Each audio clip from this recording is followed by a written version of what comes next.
Consumerism as a social and economic order and ideology encourages the acquisition of goods and services in ever-increasing amounts. Early criticisms of consumerism occur in 1899 in the works of Thorstein Veblen. Veblen's subject of examination, the newly emergent middle class arising at the turn of the 20th century, came to fruition by the end of the 20th century through the process of globalization. In the domain of politics, the term consumerism has also been used to refer to something quite different called the Consumerists movement. Consumer protection or consumer activism, which seeks to protect and inform consumers by requiring such practices as honest packaging and advertising, product guarantees, and improved safety standards. In this sense, it is a political movement or a set of policies aimed at regulating the products, services, methods, and standards of manufacturers, sellers, and advertisers in the interests of the consumer. In the domain of economics, consumerism refers to economic policies placing emphasis on consumption. In an abstract sense, it is the consideration that the free choice of consumers should strongly orient the choice by manufacturers of what is produced and how, and therefore orient the economic organization of a society. In this sense, consumerism expresses the idea not of one man, one voice, but of $1, one voice, which may or may not reflect the contribution of people to society. Overall, since the end of the 20th century, the burgeoning of consumerism as a way of life across all domains has remade politics, economics and culture. The term consumerism has several definitions. These definitions may not be related to each other and confusingly, they conflict with each other. One sense of the term is to describe the efforts to support consumers' interests. By the early 1970s, it was the accepted term for the field and began to be used in these ways.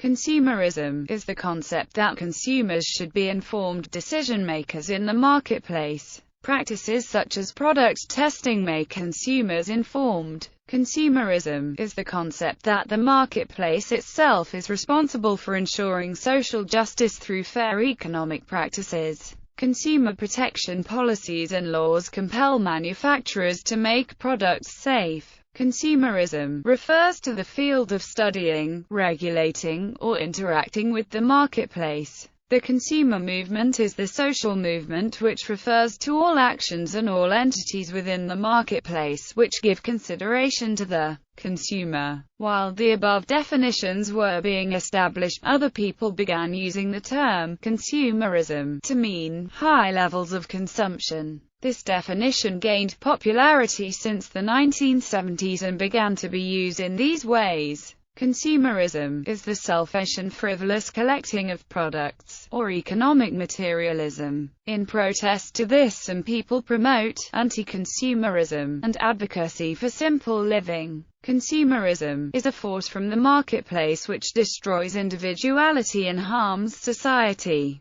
It is related to globalization, and in protest to this, some people promote the anti-globalization movement. In a 1955 speech, John Burgess coined the term consumerism as a substitute for capitalism to better describe the American economy. Burgess's definition was in line with Austrian economics founder Karl Menger's vision of consumer sovereignty, whereby the economy is controlled entirely by consumer preferences, valuations, and choices. Vance Packard worked to change the meaning of the term consumerism from a positive word about consumer practices to a negative word meaning excessive materialism and waste. The ads for his 1960 book The Waste Makers prominently featured the word consumerism in a negative way. History. Origins. Consumerism can be sometimes used in reference to the anthropological and biological phenomena of people purchasing goods and consuming materials in excess of their basic needs, which would make it recognizable in any society including ancient civilizations.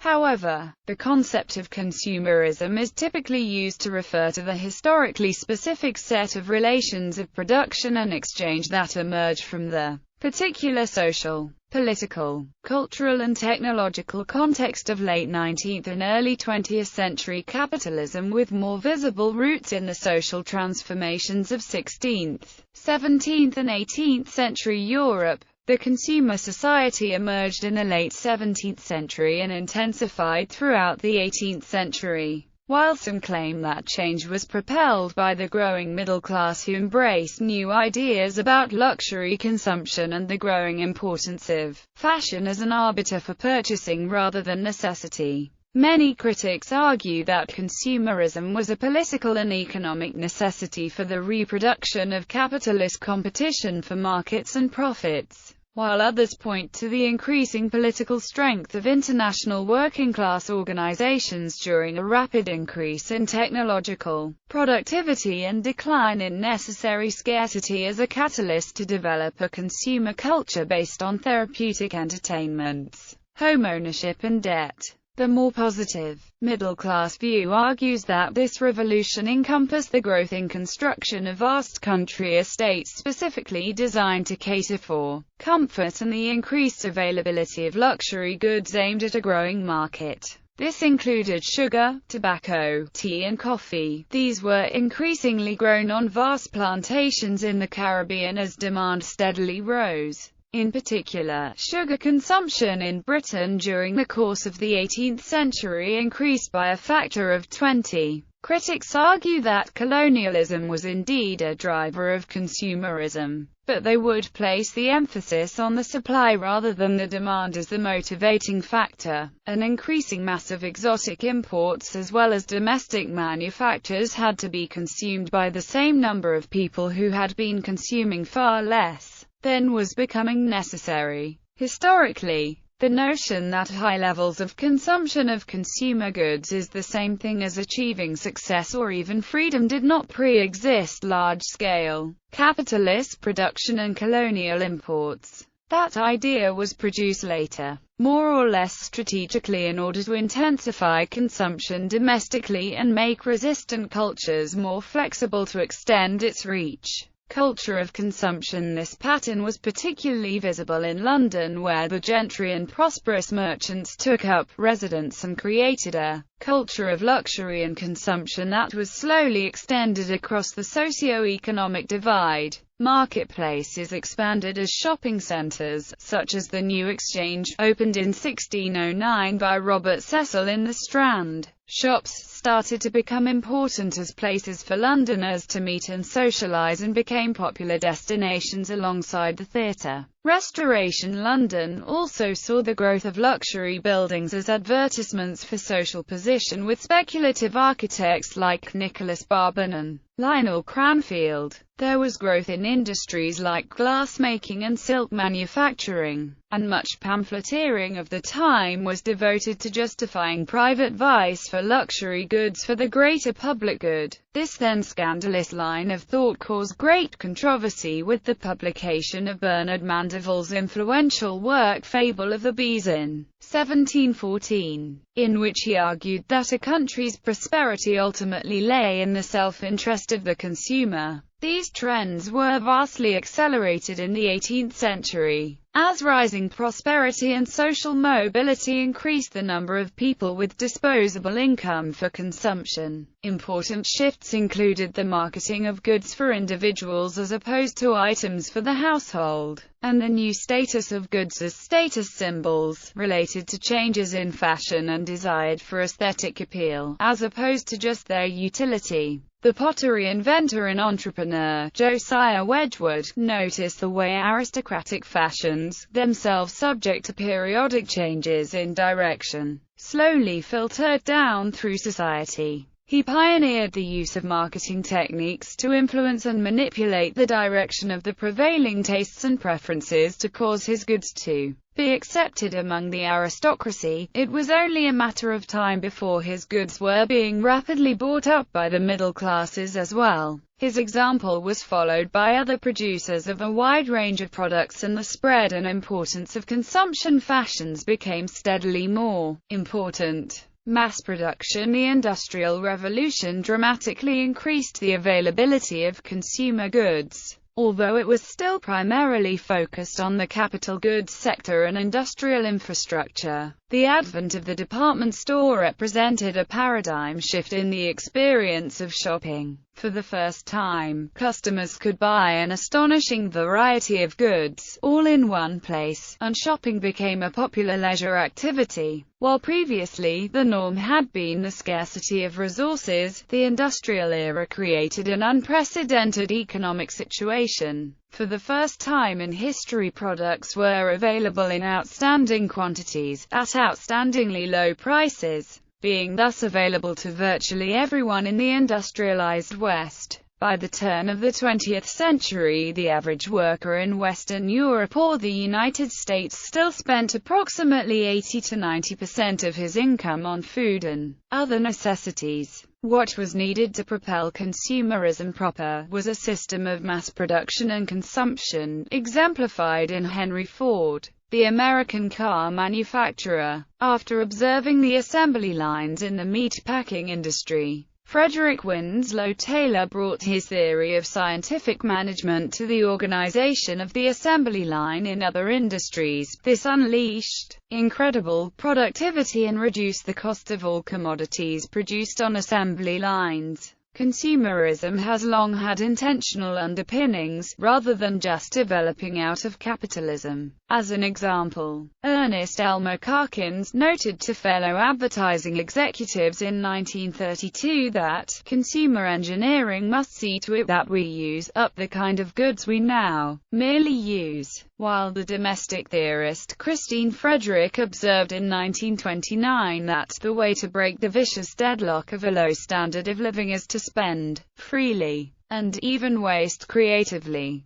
The older term and concept of conspicuous consumption originated at the turn of the 20th century in the writings of sociologist and economist Thorstein Veblen. The term describes an apparently irrational and confounding form of economic behavior. Veblen's scathing proposal that this unnecessary consumption is a form of status display is made in darkly humorous observations like the following. The term conspicuous consumption spread to describe consumerism in the United States in the 1960s, but was soon linked to debates about media theory, culture jamming, and its corollary productivism. In the 21st century, Madeline Levine criticized what she saw as a large change in American culture, a shift away from values of community, spirituality, and integrity, and toward competition, materialism and disconnection. Businesses have realized that wealthy consumers are the most attractive targets of marketing. The upper class's tastes, lifestyles, and preferences trickle down to become the standard for all consumers.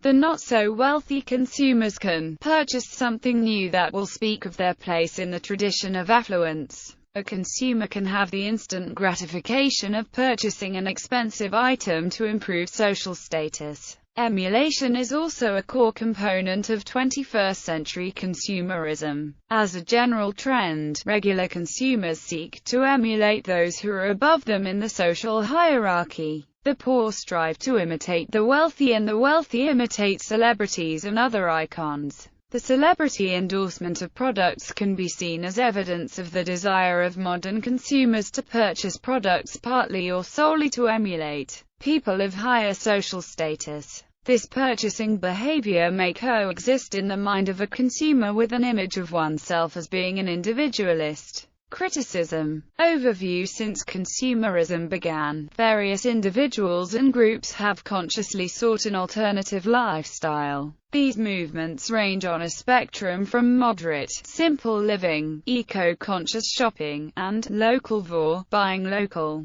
to freeganism on the extreme end. Building on these movements, ecological economics is a discipline which addresses the macroeconomic, social and ecological implications of a primarily consumer-driven economy. In many critical contexts, consumerism is used to describe the tendency of people to identify strongly with products or services they consume, especially those with commercial brand names and perceived status symbolism appeal, e.g., a luxury car, designer clothing, or expensive jewelry. Consumerism can take extreme forms such that consumers sacrifice significant time and income not only to purchase but also to actively support a certain firm or brand. Opponents of consumerism argue that many luxuries and unnecessary consumer products may act as a social mechanism, allowing people to identify like-minded individuals through the display of similar products. Again, utilizing aspects of status symbolism to judge socio-economic status and social stratification. Some people believe relationships with a product or brand name are substitutes for healthy human relationships lacking in societies,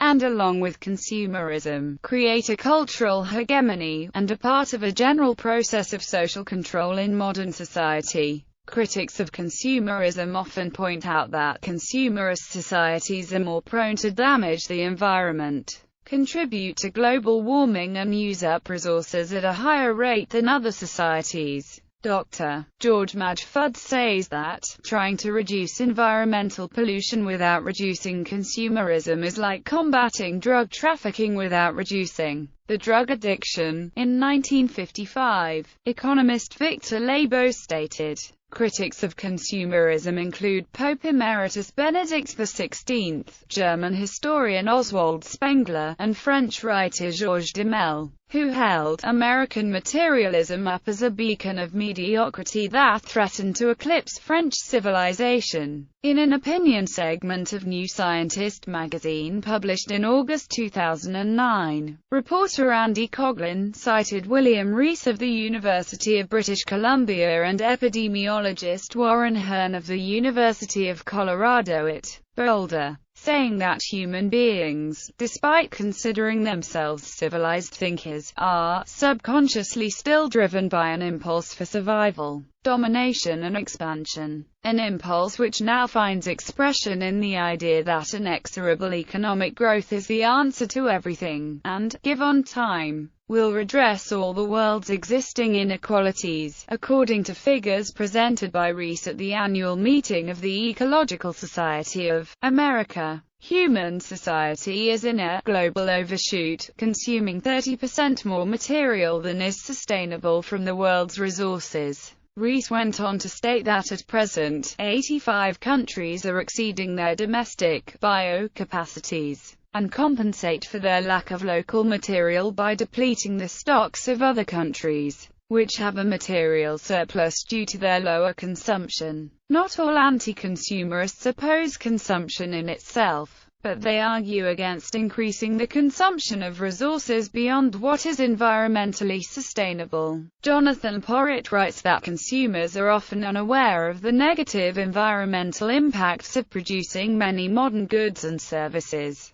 and that the extensive advertising industry only serves to reinforce increasing consumption. Likewise, other ecological economists such as Herman Daly and Tim Jackson recognize the inherent conflict between consumer-driven consumption and planet-wide ecological degradation. Consumerism as cultural ideology in the 21st century's globalized economy, consumerism has become a noticeable part of the culture. Critics of the phenomenon not only criticize it against what is not environmentally sustainable, but also the spread of consumerism in cultural aspects. Leslie Sclair proposes the criticism through the idea of cultural ideology of consumerism in his works. He says that, as of today, people are exposed to mass consumerism and product placement in the media or even in their daily lives. The line between information, entertainment and promotion of products has been blurred, so people are more reformulated into consumerist behavior. Shopping centers are a representative example of a place where people are explicitly exposed to an environment that welcomes and encourages consumption. Goss says that the shopping center designers strive to present an alternative rationale for the shopping center's existence, manipulate shoppers' behavior through the configuration of space, and consciously design a symbolic landscape that provokes associative moods and dispositions in the shopper. The success of the consumerist cultural ideology can be witnessed all around the world. People rush to the mall to buy products and end up spending money with their credit cards. thus locking themselves into the financial system of capitalist globalization.